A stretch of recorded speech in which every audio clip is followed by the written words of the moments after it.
Okay, good evening folks, and welcome to another ZMS broadcast. This time it's the Friday Frenzy from the Southern District Wheelers. This is the stage one, and it's the Fordcomb loop, which is 20.5 kilometers. Map on screen now, as you can see. We're going anti-clockwise around Fordcomb, and there's about just over 300 meters of well, it says 250 meters of climbing, so it's going to be one for the fast boys, this, I think. We've got a large field out tonight. We've got some big hitters. John Beams is with us, the winner of the Tour de Alps a couple of weeks ago. So yeah, I've yet to see the rest of the field, but I know we had 81 signed up a little earlier. So we'll see how many end up on the line, but this should be a good run. Looking forward to this one with the big hitters out, and I think it's going to be one for the strong men tonight. Here we go. So you can see the riders lined up at the start line, but I'm more interested in looking at the start list. And a few notable names there. Obviously John Beam, I can see John Beams. We've got Tim Moss from Southern District Wheelers. We've got Dennis from Southern District Wheelers. We've got Keith, my teammate from OER. We've got Daniel, strong rider. Horgard is strong rider. So, and this is, obviously I can only see the 1, 2, 3, 4, 5, 6, 7, 8, the top 11. But get ready, because it's about to kick off. And you can already see big watts being put out. So this is going to be fast. This is going to be furious, folks. With such a big field, we got 100 riders. So that's a great field for the first event. And we can see Tim Moss leading them out at the front. So he'll be wanting to put in a good show for the home team. You can easily spot the Southern District Wheelers shirts, because they're the yellow, black and red ones, which I've spoken about in the past. Very nice jerseys, and very easy to recognize, even from you know, above when we're looking down at the group. But you can see that Page is leading them out at the moment. Neugebauer's there. He's a very strong rider. John Beams has just tucked in, and to be honest, although we've got a rider going off the front, he's not going anywhere, trust me. The group will keep him in check. You'll probably just let him have his legs for a little while. Brian Chair, CHR, I don't know how to pronounce that, but Brian Chair. But as you can see, he's not going anywhere. The group, you know, 4.8 from 5.5 from John Beams to get on his wheel, and he's brought the rest of the pack with him. So no, they're not going to let a solo rider go this early. You can see from the bottom of the screen there's a little bit of a kicker at about the 2/3 distance. That might have an effect. That might split a few, but I think by the time we get there, the war of attrition will have left just the strong riders near the front, and I think that's what's going to happen. Generally, on such a short course like this, 20 kilometers, you're only looking at 30 to 45 minutes for the strong boys. So I think we're going to see a really a really tough race now. We're going to see a fast pace. I mean, 42 kilometers an hour at the moment. So we're going to see a fast pace, and we're going to see this split. And already you can see them stringing out. Riders, you know, are already strung out way off the back, and I can actually see a split in the back. Excuse me. Doug Hart, now he's an ex-time trialist, so don't let him get a gap. As we see Tim Cook from my old team, Team 3R, pulling on the front. Nice to see Tim putting in a good effort. And he's got Vanner from No Pins Race 3R with him. So yeah, nice to see some 3R boys out as well. But this is going to be tough. I think this is a step up for a lot of riders, because the pace is going to be very, very high all the way through this, and it's going to be a case of, can I hang on, as we watch Franzen push off the front. But don't expect anybody to go anywhere, folks. I certainly don't. I honestly think that this, they may well, you know, just let a bit of a gap appear at the front, but they'll soon pull it back. They're not going to let them go. There's a very high chance that this could come down to a sprint, although that kicker at 2/3, you can see the red bit on the screen, that's going to cause a few problems for some riders. Now, I don't know this David Blodgett.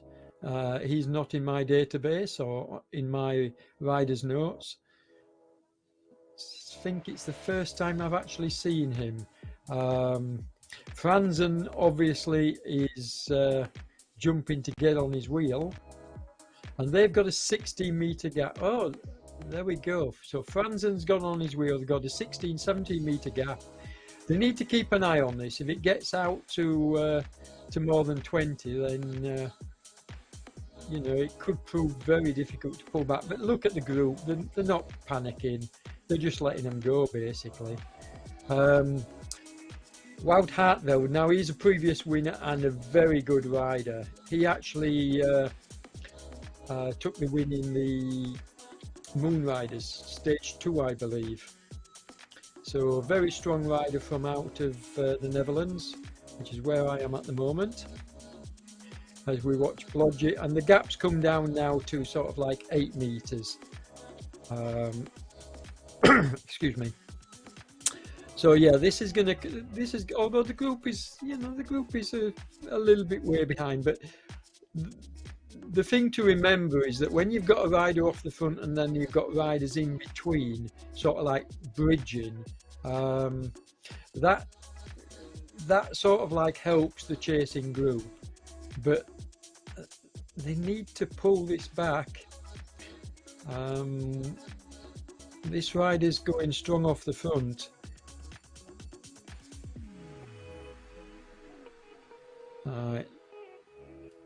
Looks like they're on a bit of a downhill now, but they really need to get this pulled back. Doug Hart is pulling them along on the front, along with Greenhouse. Now, Greenhouse is a rider I know, Rassio Racing. He's a rider I know from over on Swift, I believe. He's come over a while ago now, but he's like an A+ rider.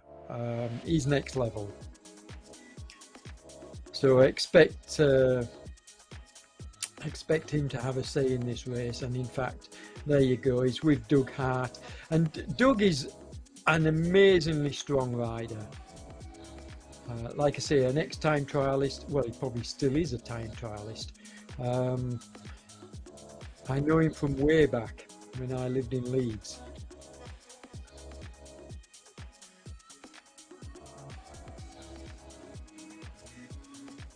And he's showing his mettle now, as we see John. So three of the strong, well, in fact, 5 of the strongest riders very close to the front of this race now. Blodgett, Hart, Beams, and in fact we've even got Back has got up there as well as Hartveld. So yeah, this I said it would come back together, and this may go down to a sprint, you know, unless somebody can break away on that bit of a climb, the kicker. But I don't know. I just have a feeling this is going to go to the wire. I think these riders are strong enough to go up that kicker climb in the big ring. And even the riders from the back now have made it back into the group. So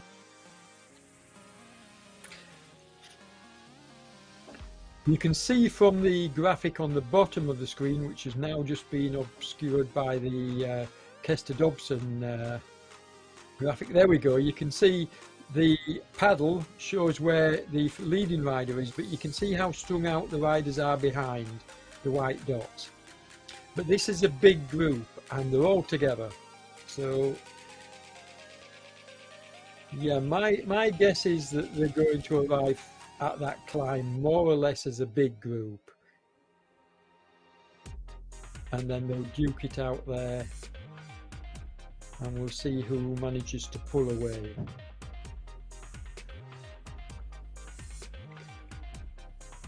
You've got to keep a close eye on it though, and you know, you can't afford to drop too far to the back. I mean, Nick Greenhalgh knows what he's doing. He's just taking it easy in the middle of the pack at the back, but he's more than strong enough to make a surge when he needs to. But you've got to be careful that you don't get yo-yoed off the back. As we look at Mike Swart, again, a rider I'm not overly familiar with. I think I've seen him before, but I certainly don't recognise his team with the green jersey. So I don't know who he's affiliated with, but he's putting in a good effort here. As Doug Hart makes another big push on the front, going into the red. So this is a determined effort to try and snap the elastic. And although I'd like to see Doug pull this off, I don't think this is going to stick. He's got 30 metres, but nah, the group behind him are going to pull this back. They're just going to let him, although Doug is such class that if they give him too much rope, they will not reel him back in, but I do think they'll pull him back. I think Doug's just stretching his legs here, which is a bit of a strange tactic, to be honest. I would have thought, you know, if you're going to push, you'd wait until after the climb and then push, but or maybe just before the climb and try and get up it. But who am I to tell a rider of Doug's class how to race? And to be fair, you know, it went out to 50 odd meters. It's now 40, but I just feel like this is not going anywhere. I think the group behind having a bit of recovery, as we see Blodgett putting in 9.1 watt kilos, John Beams 9 kilos. So they are trying now to, they've realised they've got to pull this back, and there you go, they've pulled it back. So you've got two riders bridge the gap. Well, one at the moment, Blodgett, has bridged the gap, but John Beams is not far behind. As we watch riders, there you go, John Beams at the front as well. Now, if these three riders work together, I'll be honest, they could be gone. They could not be caught if they really push hard and work together through and off. But no, I don't know. I don't think this is enough. And the group, you can see the group behind are reeling them in, because you've got some really strong riders pulling it along, as John gives me a wave. Some really strong riders behind pulling it along. You know, you've got Back there, who was working hard. As Doug takes a bit of a recovery now, which he needs to do. He needs to get his breath back, get a bit of recovery, and then if he's up to it, go again a bit later. And there's a couple of riders in the group that we've not mentioned yet, like Shapers from Ratio Races. He's a very strong rider, and he's starting to show his nose in the top 10 now. Um, yeah, it'll be interesting. Their shape is third on the road, and see just takes over the front spot. But it's nice to see riders are, they're taking the turns. We've got Dobson now leading them out. Mike Lister is in here as well. So this is a good field. And it's really nice to see the riders putting in big efforts. And Doug is off again. See, trying to break the elastic. He looks over his shoulder. How far have I got this time? And you can see the group behind. He's got 27 meters. So again, this is not going anywhere. And I say that not as a detriment, folks. That's just my take on the commentary.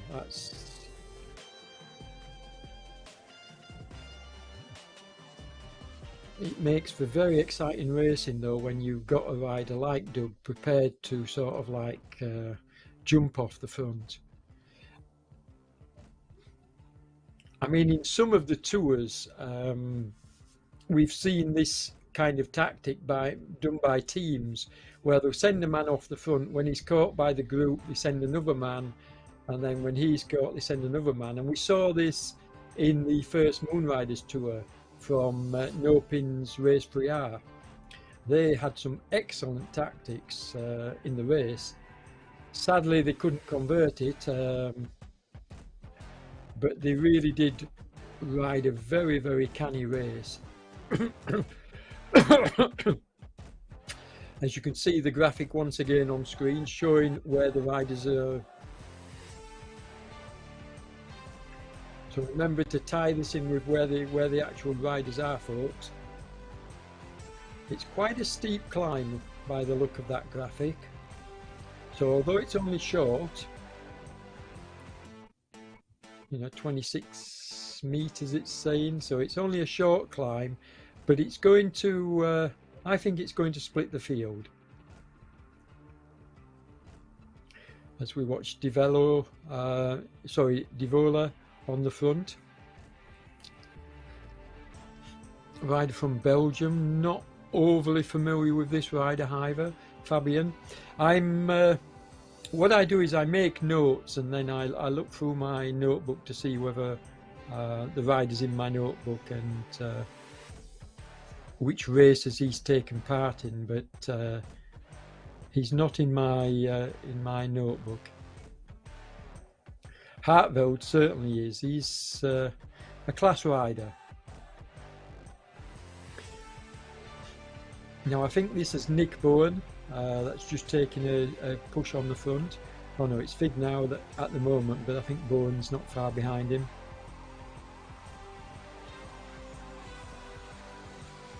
Frenchman up front.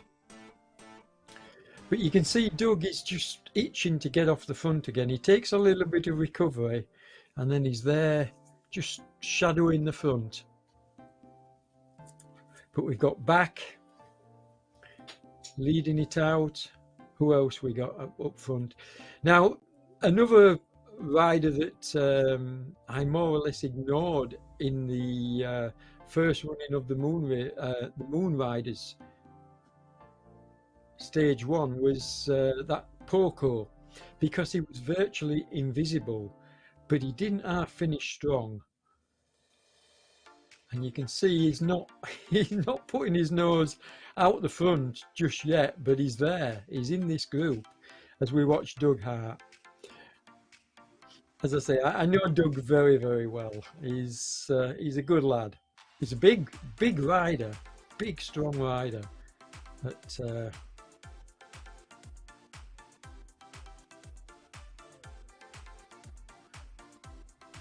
But Hartveld has got a very good pedigree. We know everything about him. He's already a race winner in the last week or so.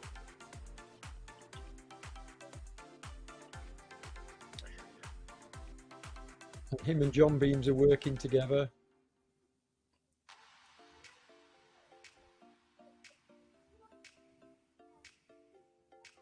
Which is good tactics.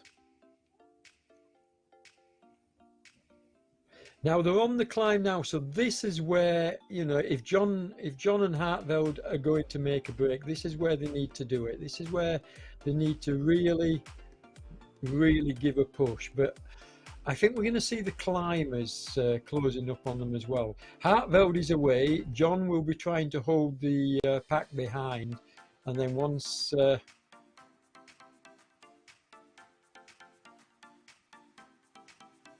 and who's that?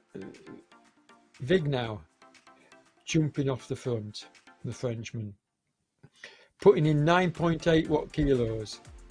Joe Vignow. Okay. Looks strong. They're big figures. I don't know what happened there. It went down to 1.2 watt kilos. That's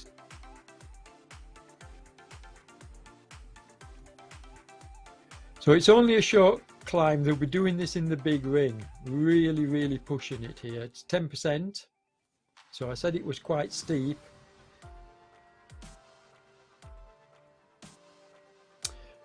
As we watch riders falling back off the back. As I say, Doug's a big rider, so he won't be enjoying this hill.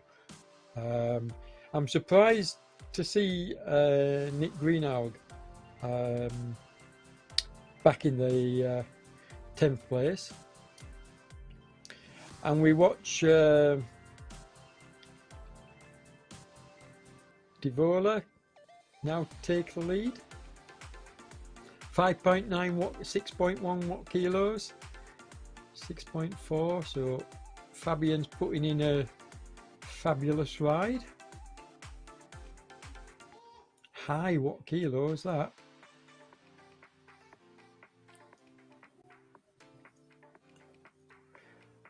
And you can just see Swart coming up into third place, making a bit of a bid to chase. You see, and Larkin.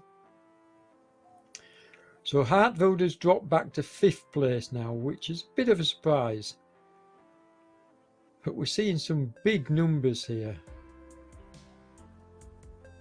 Wow. Like I say, a good rider.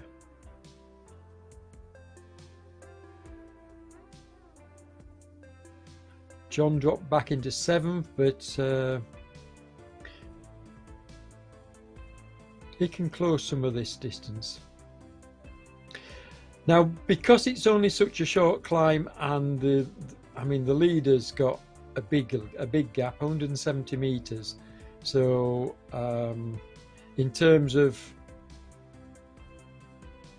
Joe Vignow, it's probably between him and who's in first place. As we watch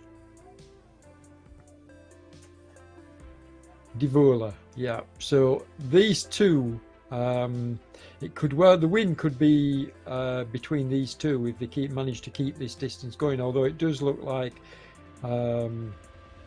Divola's trying to break the elastic of Joe following behind.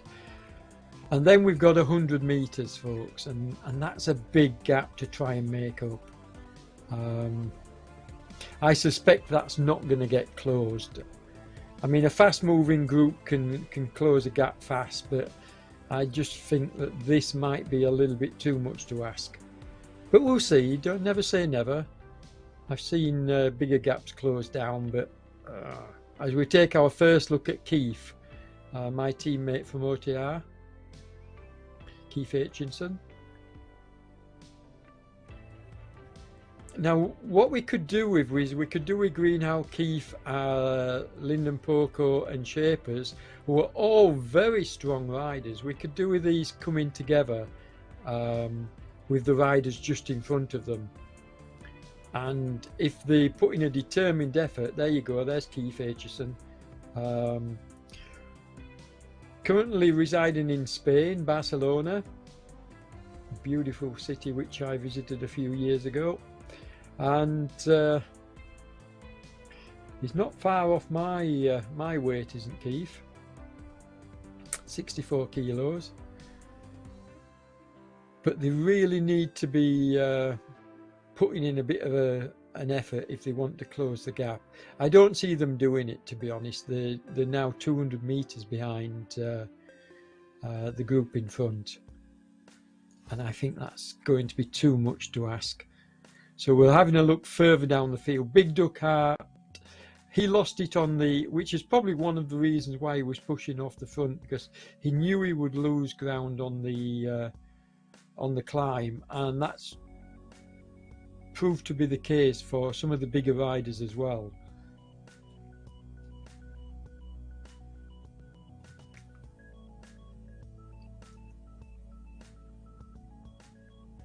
As we watch Ned Bowen. I mean, you saw earlier, we can probably go back to it if the action is not too furious at the front, but you saw John Beams in his pain cave, or in what we call the Zoom room, a bit earlier. And what I would ask folks is that more riders sign up. You know, get yourself a webcam and sign up to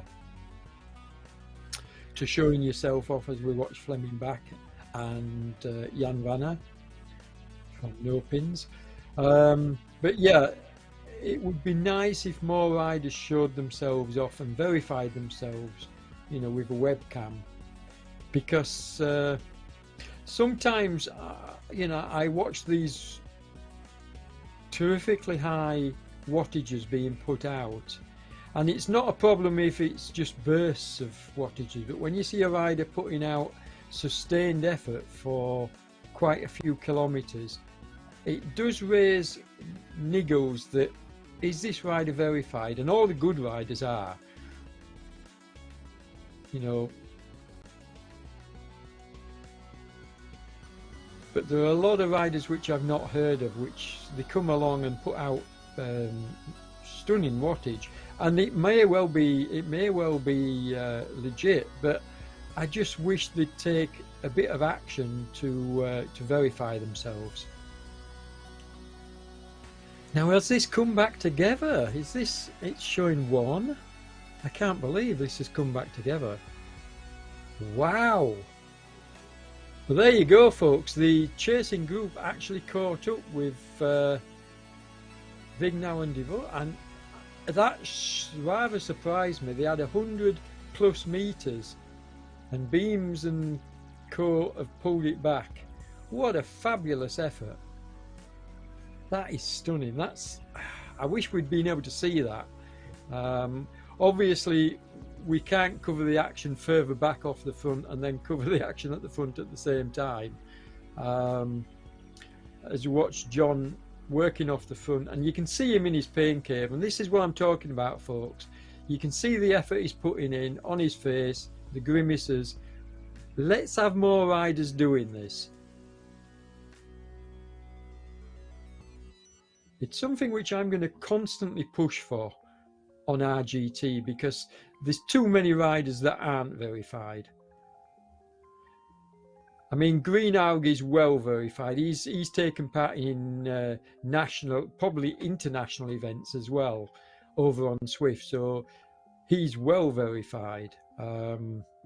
We know everything about Nick, and to be honest, the fact that he's dropped off at this stage, he must be just finding his legs again. Maybe he's just returned to racing, because I'm really surprised to see him not up with the front runners.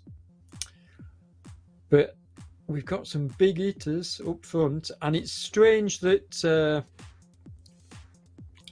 Devoe and Joe Vignau have now dropped back and dropped off, as we watch Hartveld pushing along on the front. I mean, John and Wout here, the two pedalers, will be working together. This will be have been the tactic. One of them goes off the front, the other sits in, gets a bit of recovery, and then when Wout is caught here, There you go. John will take over.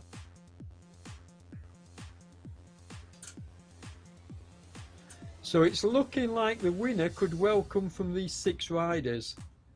We're only 1.5 kilometers from the finish now, folks. And so I think we're probably looking at the rider coming from these 6 riders out front. They've got a 51-meter gap on the rider in 7th place, which is Joe Vignow. So yeah, he's out of it. They're not. These guys are just working too well together now. He's not going to get back. So it's between these 6. You can see he's trying. He's in the distance there, but I don't think he's going to get back, because we're going to get riders jumping off the front of these 6 and pushing the pace up. So I'd be very surprised, like we saw John. And there you go, team tactics. John pushes off the front, and then Wout comes storming past. 9 watt kilos. John's doing 10. Larkin's doing 9.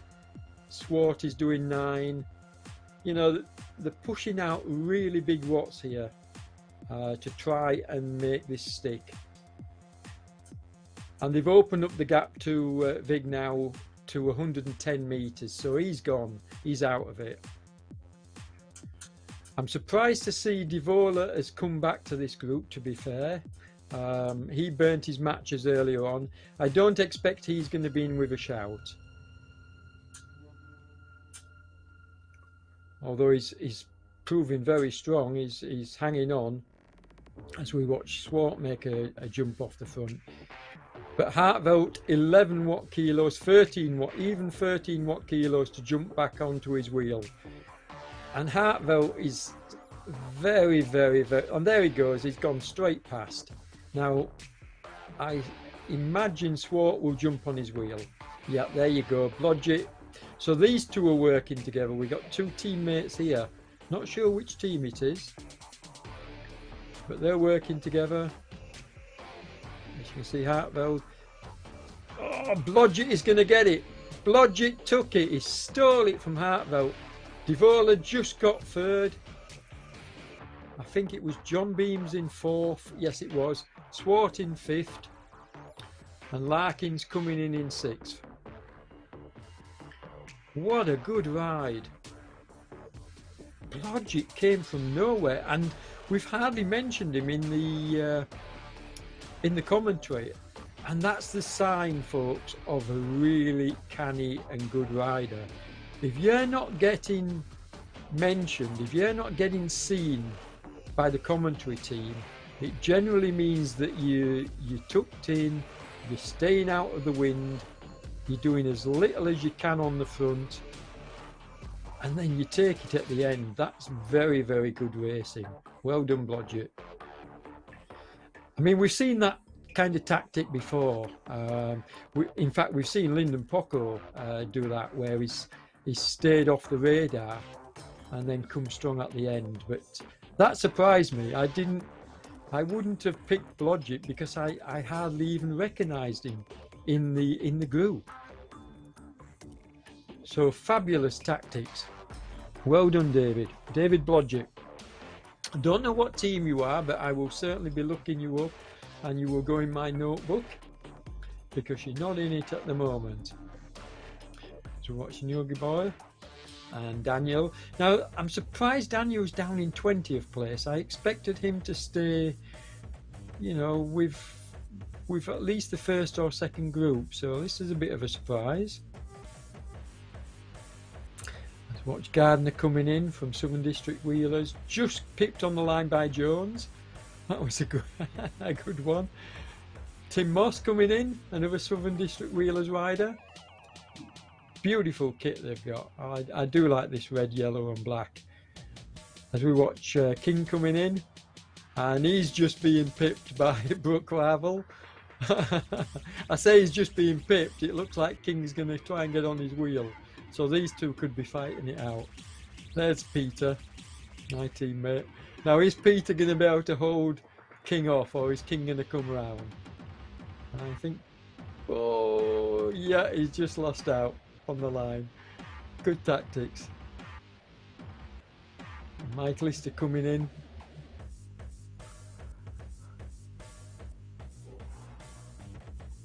And I think this is Simon Miller, Southern District Wheelers, number 34 here. Now I believe he's the organizer of this this series. Correct me if I'm wrong, but I think it's Simon Miller, and I believe he's the organizer. As we watch Paul Riley.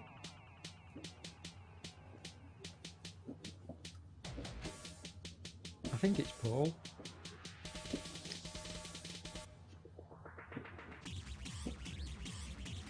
Yeah, good race, and like I say, fast and furious.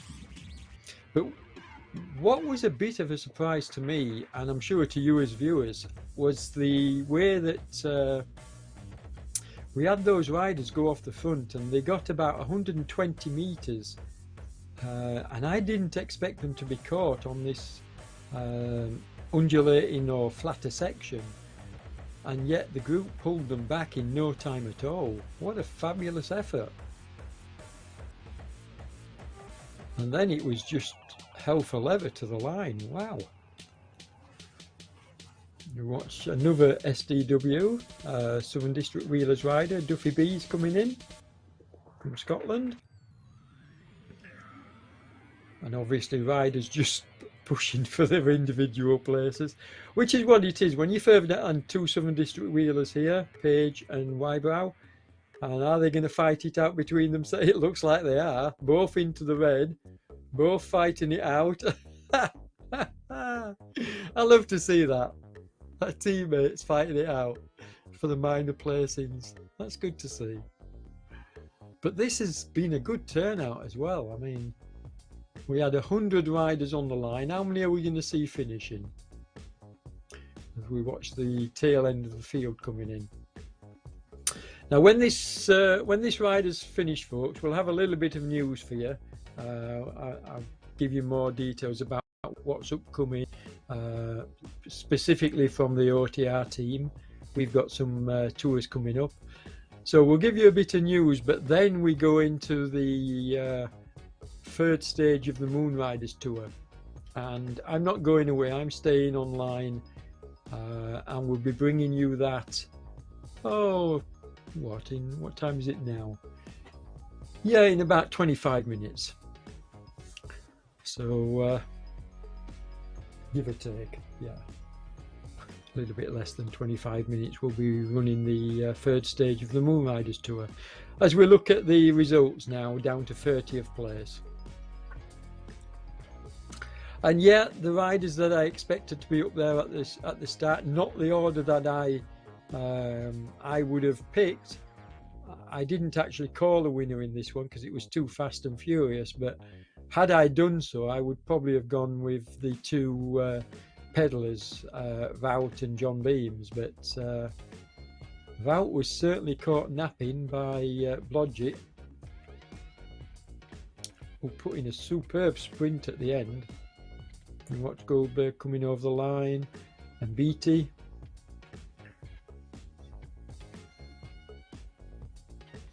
And then my old teammate Evan Oystenson from 3R. Nice bloke and a nice rider.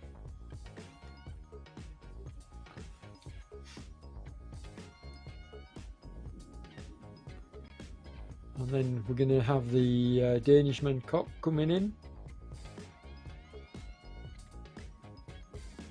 And again going into the red, so putting in an effort to finish with.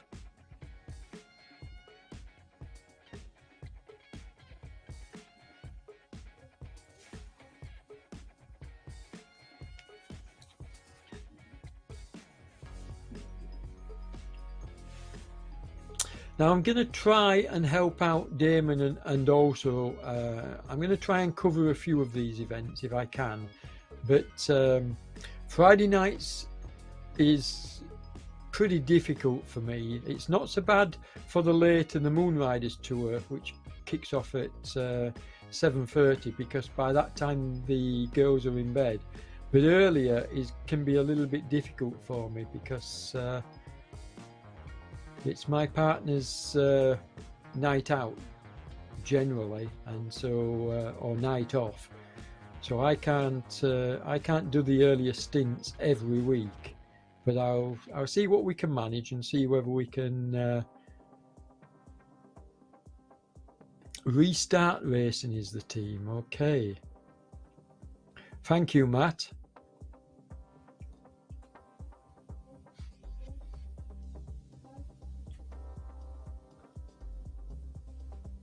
Yeah, it'll be interesting to see how much of this tour I can as we're watching Tate coming towards the line, the Southern District Wheelers, and we've got I can't even begin to pronounce that name, so unless you show his first name I'm not even going to attempt it. I have no idea how to pronounce that. Pinetto though. No. So these are the Southern District Wheelers lower down the field coming in. They've had a really good turnout tonight as we watch Brandis just take one of them on the line.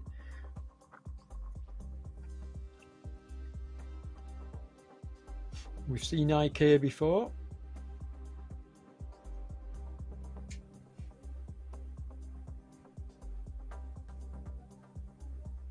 Again, a rider that I don't know his real name. The Dutchman Smits coming in. And here we go, folks. So up on screen at the moment you can see, as we watch Derry coming on over the line, but the OTR tour calendar. And our next tour is going to be the tour of Latin America. And that kicks off the 1st of December. And it's a 4-day tour. So, well, 5-day tour, first, second, or is it? I thought it was four stages, so maybe not every single day, but anyway, it's 4 or 5-day tour of Latin America, and that kicks off on the 1st of December. But then we've got the real biggie, and I think I'm right in saying it's OTR's premier event of the year, the Tour du Monde.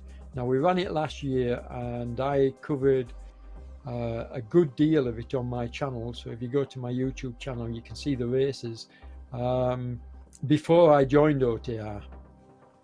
And what a superb tour it was. Some fantastic racing, some great team tactics. And I'm really looking forward to covering that one again now that I've joined the OTR team, because I think I can add to the spectacle that will be the Tour du Monde. I'm sure ZMS are going to be covering the majority of it as well, so yeah, it should be a lot of fun.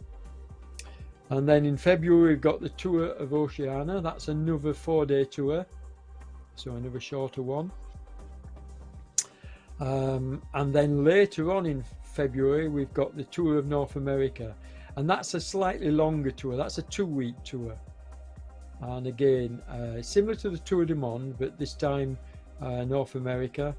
Really looking forward to that. It'll be the first time I've had anything to do with that tour.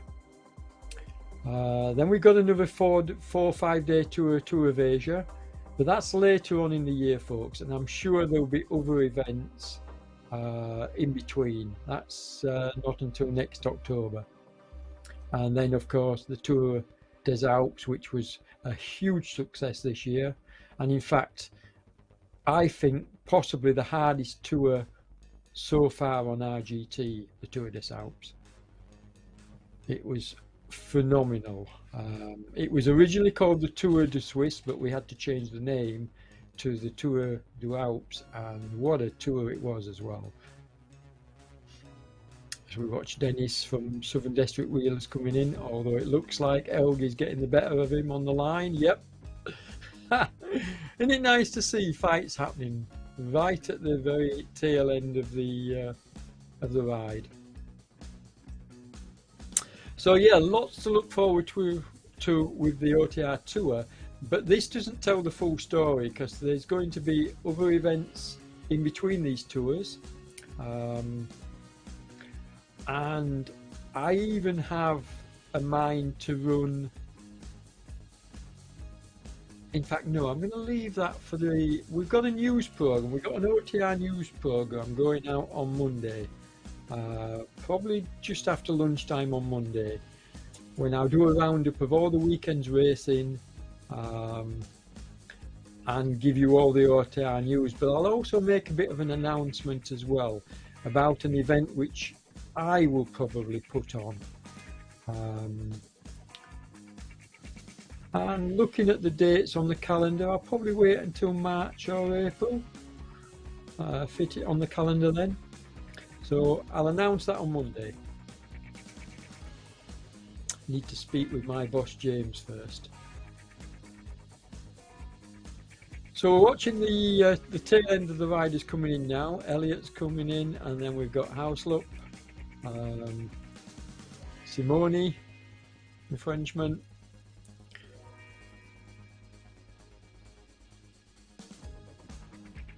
And this is one of the things which ZMS and myself really like to do. We like to stay with the riders and try and catch all the riders coming in. I mean, we've got 17 minutes before we start our next broadcast. So hopefully we can have all the riders across the line and enough time for me to take a nature break, grab myself a drink, and then come back for the start of the Moonriders tour. And I'm really looking forward to that tonight, folks, because that's going to be exciting. John Beams has got a lead at the top of the standings, but 3R, who were pipped to the post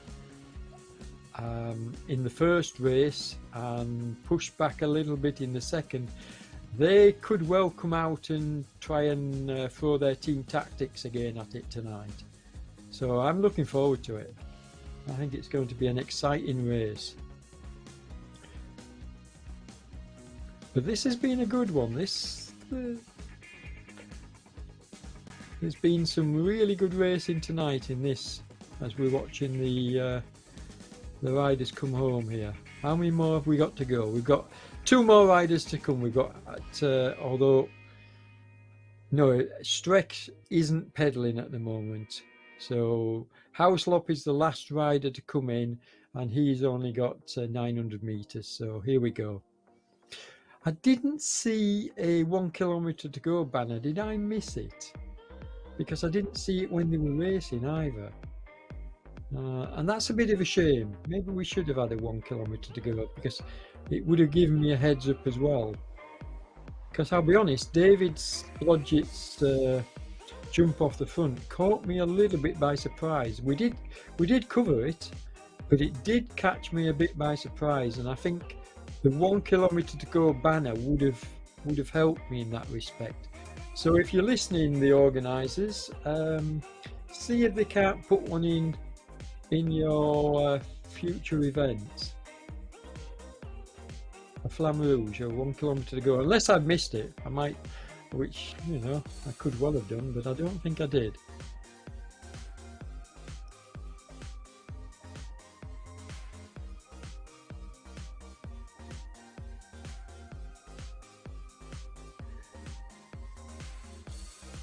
For me, one of the best takeaways from tonight, as well as the excellent racing we've seen, is when you get a club